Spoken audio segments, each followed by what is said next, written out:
Coming up for our Thursday, we got the chance of some showers across the nation, but the overall pattern would support more ridging back out here to the west rather than over towards the east coast. So what that means is unsettled Friday, Saturday, and Sunday through the southeast and also back into the Midwest. And remember that little trough that we were talking about earlier in the week, Monday and Tuesday. So that is still showing up in the data, and that is going to be kind of that trigger mechanism for showers, perhaps some thunderstorms.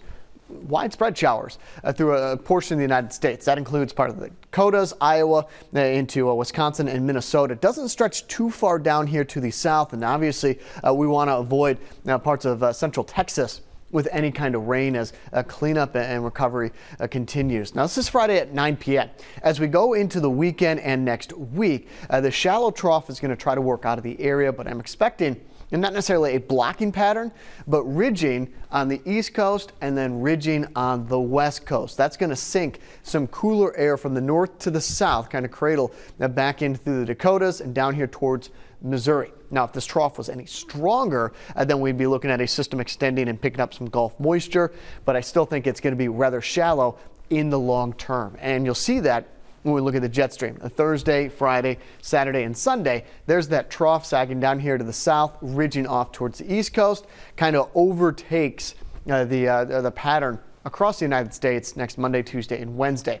Anytime the jet stream looks like this, where you have kind of zonal flow up towards Canada, the United States, and not much going on except a ridge of high pressure down here through a good portion of the United States, what we want to start thinking of is afternoon or diurnal thunderstorms. So when that sun comes up, temperatures start to heat, that's where we get the thunderstorm chances. So not seeing much in the way of a big trigger mechanism, as that trough is going to be staying to the north with the jet stream, but there could be some afternoon, late day thunderstorms.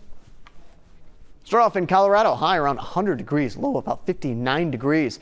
Louisiana, Jones, mostly cloudy, high of 90, low of 73. How about Pound, Virginia, cloudy, high around 83, low of 67.